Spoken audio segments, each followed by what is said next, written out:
Seguimos en el living, tenemos el gusto de recibir a Alfonso Leza, periodista, politólogo, profesor, escritor, compañero de esta casa. Gracias por acompañarnos. No, gracias por la invitación a ustedes. Bueno, la idea en esta entrevista es poder charlar un poco más también de tu vida personal, arrancar de tu niñez, conocerte más en ese aspecto y también obviamente hablar de los desafíos profesionales que tenés por delante.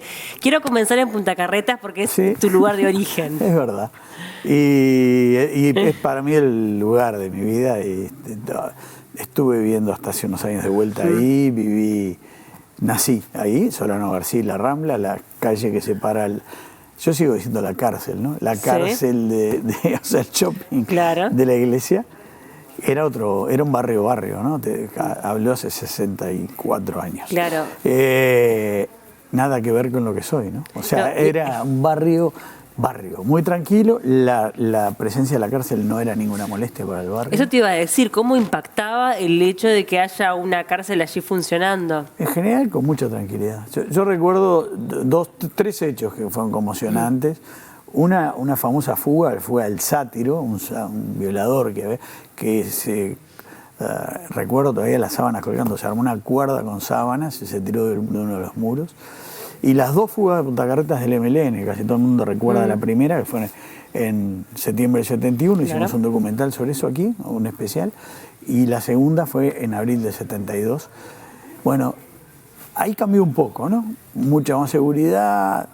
Recuerdo, sobre todo después de la segunda, había un pelotón que caminaba alrededor de la cárcel, cada tanto abrían una alcantarilla y tiraban una ráfaga de ametralladora para abajo. Pero a los que vivíamos en el barrio, se cortaron las calles, nos facilitó para jugar al fútbol, para jugar al frontón contra los muros. O sea, y siempre, casi toda mi vida estaba ligado. En algún momento me fui a vivir un poco más lejos, cerca de la UAP, pero después volví y viví en Punta Carretas hasta hace 8 o 9 años y ahora estoy al lado de Punta Carretas. Entre medio de Punta Carretas, Positos y Parque Rodó, allí. ¿Considerás que la infancia te define o te definió en tu caso? Bueno, hay que verlo en qué sentido. Yo creo que sí, que es definitoria, ¿no? O sea, desde el punto de vista de la personalidad, lo que vivas, si vos tuviste afecto, no tuviste, digamos, problemas económicos importantes, tuviste determinada educación, creo que te marca de una manera. Si vos venís de una situación de pobreza extrema, de exclusión, obviamente te marca para toda la vida.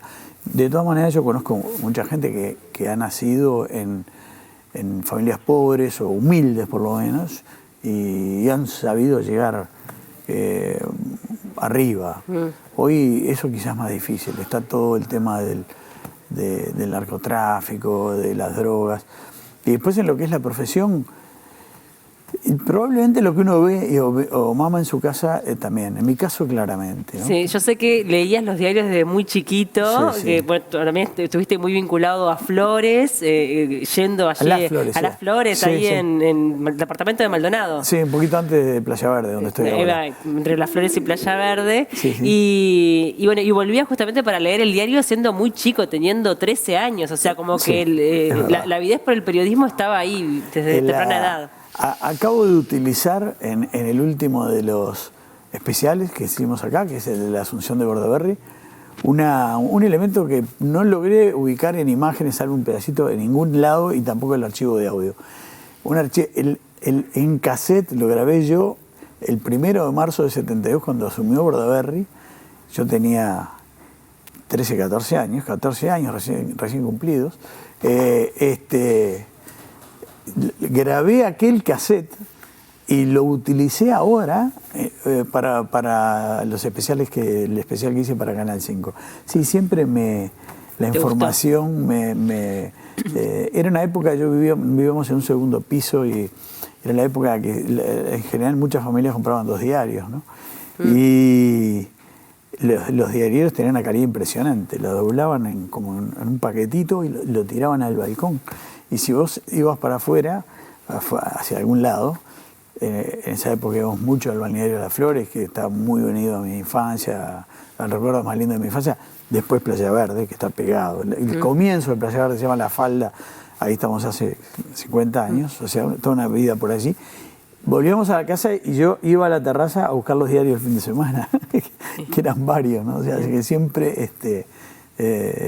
sí, Pero el incentivo, por ejemplo, para la lectura estaba bien marcado desde tu casa, con tus papás. Sí, mi padre tenía una biblioteca importante, era gran lector, y tenía también le gustaba mucho la pintura, tenía algunos cuadros, pocos pero buenos, muy buenos. Y yo creo que eso me marcó mucho, sí. O sea, el tema de la lectura, la atracción de la lectura. ¿Y tu madre? Mi madre le gustaba más música, etcétera, leía, pero no tanto, ¿no? El gran lector era mi viejo, que además me la incentivaba, porque cuando yo estaba afuera en verano de vacaciones y él venía los fines de semana, etcétera, generalmente me traía algún libro de aquella época. Había una escritora de misterio infantil que se llamaba Enid Blyton, supongo que sigue existiendo, o no, ella no, pero los libros, aunque hace mucho no los veo, y era una colección enorme y siempre había algo. Y bueno, así fui pegado a la lectura, ¿no? Y bueno, tu primera experiencia con el periodismo estuvo vinculada con una radio, con 15 años. Exacto. Re jovencito, uno no podría creerlo, ¿no? Los oyentes muchas veces no lo podían creer, porque yo estaba con Álvaro Rizzo, gran amigo de la infancia, nació en el mismo edificio que yo, con una semana de diferencia, de Linardi y Rizzo. El papá de él y el papá de Linardi eran los fundadores. Y teníamos un programa en Radio Sur, no existe más, lo que es Radio Mundo hoy, CX32. Claro. Era en la Galería Yaguarón y teníamos un programa primero de 1 hora y después de 6 horas, los sábados.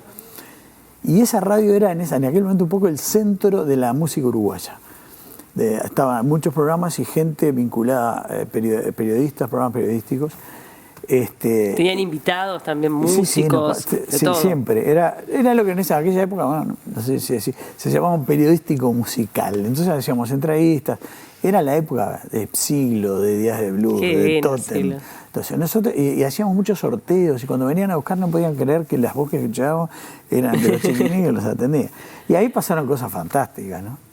Nos iba a ver mucho Macunaíma, por ejemplo, porque el padre Álvaro Rizzo viajaba mucho al exterior por el tema de los libros, de la librería, y traía todos los últimos discos. Y Macunaíma, que tenía un programa en CX42, siempre estábamos intercambiando discos, y después la otra presencia media mágica ahí los sábados muchas veces caía Mateo, y se instalaba en el estudio y de repente se quedaba horas así, no había un piano, tamborileaba un poco, en fin, pero siempre un hombre callado, ¿no? O sea, y bueno, en esa época estuve muy ligado a la música, ¿no? Muy ligado a Charly García, a Papo, íbamos a todo lo que había y que venía, ¿no? León Gieco, venía mucha gente de ese estilo, digamos, ¿no? ¿Y el periodismo más duro comienza con la prensa escrita? Comienza con la prensa escrita, ya van 42 años, si no me equivoco, o sea, 78, 44 ya, ¿no? En el 78 en el Ceusa, la mañana del diario, que fue una escuela de periodismo, el diario, impresionante. Bueno, ya vendía la mitad que antes y vendía 120.000 ejemplares por día, así que inimaginable. Lo que eran los diarios claro. antes. Y había, no sé, 8 o 10 diarios más y todos vendían algunas decenas de miles de ejemplares. Y agradezco todo lo que debí pasar, porque no era que llegabas. Tenías que pasar una selección a un lugar que se llamaba Eventuales, en la cual tenías que cubrir el fútbol de la B, el fútbol de la C, hacer corrección al pie de la rotativa, corrección de los suplementos. Entonces, al mismo tiempo me permitían hacer práctica de redacción. Y ahí aprendí, había unos personajes increíbles, ¿no? Sí, bueno, estuve leyendo un poco todos los colegas con los que trabajaste. Sí, impresionante. Y tuviste la posibilidad de compartir con grandes escritores también. Yo fui ¿no? soy de una generación un poco bisagra. O sea, era la época del plomo todavía, se componía con plomo, ¿no? O sea, yo escribía en unas máquinas viejas, en ese momento no tan viejas, en unos escritorios de hierro que se daban vuelta y después lo usabas como escritorio. Y lo que tú escribías, lo corregías a mano, se las llevabas a la Secretaría de Redacción, que estaba de repente la nueva generación no lo conoce, pero Romeo Otero Bosque fue un fenómeno. Oterito, Juan Francisco Fontoura, otro fenómeno, y un joven Tomás Ling era y el editor responsable era Antonio Manino Mercader. Pero estaban los hermanos Jurel, Iván May, Alaco Domínguez Gurullense, Humberto Dolce, que fue el más grande periodista policial que hubo acá, en fin, una cantidad de periodistas con los que tuve la suerte de aprender. Vos mandabas la nota, te la devolvían con las correcciones que hacían, la metías en un tubo chiquito y ese tubo iba en otro tubo de aire comprimido que subía al piso de arriba. El piso de arriba lo tomaban y lo empezaban a componer las páginas en plomo, una cosa increíble. Viví la transición a la computadora. O sea, no sé si lo conté acá, pero creo que no. El primer diario con computadoras en Uruguay fue el Telégrafo de Paysandú. Y el segundo fue La Mañana y después el diario. O sea, yo empecé ahí, en el diario y La Mañana. Después tuve un largo tiempo en la redacción de La Mañana, después volví al diario. Y bueno. Y ahí hiciste un camino muy extenso como periodista, como jefe de redacción, en televisión también, estuviste muchos años vinculado a Canal 12, y también como escritor, y allí creo que encontraste también otra de tus grandes pasiones. ¿Por qué decidiste escribir sobre nuestra historia reciente? Te traigo un nombre además que me acordé, lo estoy leando mucho con Injusticia, otro compañero de aquel momento era Roy Berocay, con el que además... Lo tuvimos acá, Roy, grande. Sí, grande, con el cual además teníamos una página semanal en La Mañana y en el diario de música uruguaya. Qué divino. Tuvimos una experiencia fantástica. Soy muy admiradora de Roy. Después fuimos compañeros en el semanario Aquí. En aquel momento empiezan a salir algunos semanarios de oposición y seleccionan gente que había allí, ¿no? Yo fui llevado al correo los viernes, que era de Sanguinetti, a la revista Opción, que la clausura la dictadura, y empieza a salir el semanario Aquí, del cual soy subsecretario junto a Tomás Ling, que era el secretario de redacción, y ahí también estaba Alejandro Paternay, Miguel Ángel Campodónico, el propio Roy. Había una cantidad de... Bueno, Selmar Lizardi, que había estado también en otros medios. Bueno, una cantidad de periodistas, me voy a olvidar de muchos, injustamente. Me acuerdo en La Mañana también Rosario Peirú, entre otros. Eran épocas de pocas mujeres. Dolores Castillo, Estrella Crosta,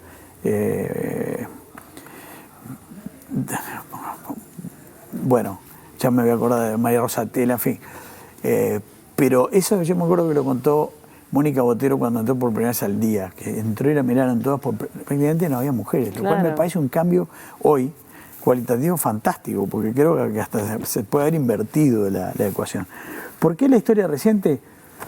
Siempre me interesó. Quizás lo que me preguntabas hoy al principio de ese lugar, de la cárcel de Punta Carretas, de todo aquello que vi, después de la primera o la segunda fuga, no había, era otro país, no había casetas, no había guardias en las esquinas. Entonces al comienzo pusieron tanques a una cuadra de mi casa apuntando hacia donde Claro, vivía. eso te impacta. Sí. Después pusieron las casetas, pero siguió siendo un lugar muy tranquilo. Pero seguramente todo eso, pero no sé, me interesó desde siempre lo que estaba pasando. Ya te digo, la selección del 71 tenía 13 años, solamente a nivel de saber lo que pasaba, pero la seguí muchísimo. Y bueno, fue un camino que seguí andando y profundizando. Después vino una etapa, seguramente me voy a olvidar de cosas, pero a nivel de prensa o de medios escritos, viví además lo que ya mencionaron, una etapa riquísima con búsqueda, ¿no? Yo estuve en la búsqueda de la época de la transición, un momento muy duro. Y ahí, bueno, tenía otro maestro, Danilo Orvilla, compañeros como Claudio Boblillo, Daniel Gianelli, no sé, Gerardo Madrona, Miguel Arregui, un montón de periodistas de primer nivel. Y como periodista siempre tuviste buen acceso a la información. ¿Considerás que al día de hoy sigue habiendo secretismo respecto al tema?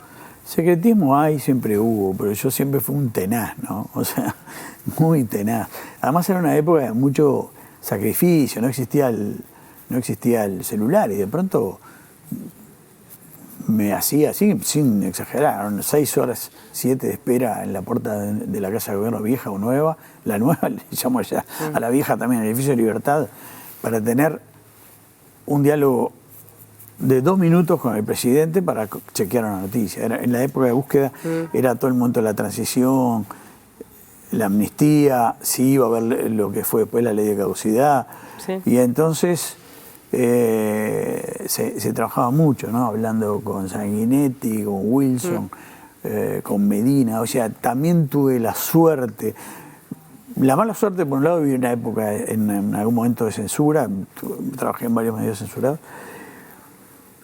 y complicaciones, pero también la suerte enorme de haber vivido una época riquísima y haber podido hablar y muchas veces tenerlo como fuente a personajes que ya ingresaron en la historia, ¿no? Claro. Y todo ese conocimiento y algunas personas que conocí en ese mundo, incluso en búsqueda, que había estado, por ejemplo, en prisión durante mucho tiempo.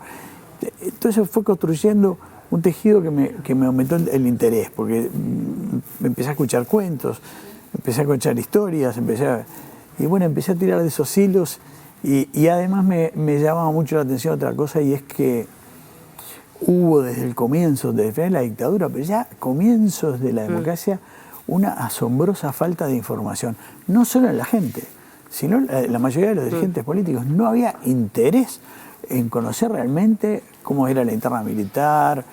Había una carencia de información importante, con excepciones. ¿Y qué pasa con la objetividad, no? Porque, a ver, uno es sujeto, por ende la subjetividad forma parte de nosotros. Es imposible ver una cosa sin nuestra mirada y nuestras propias vivencias. ¿Cómo hiciste durante todo ese periodo para mantener, que fue lo que intentaste, esa objetividad periodística? No quiero irme, pero tiene que ver con eso. Otro espacio importante fue trabajar para agencias internacionales. Sí. En particular, todo ese tiempo de transición trabajé para la DPA, la Agencia Alemana de Prensa. Y en las agencias internacionales recibíamos una enorme cantidad de información que no iba a otros lados, porque además nosotros podíamos darla.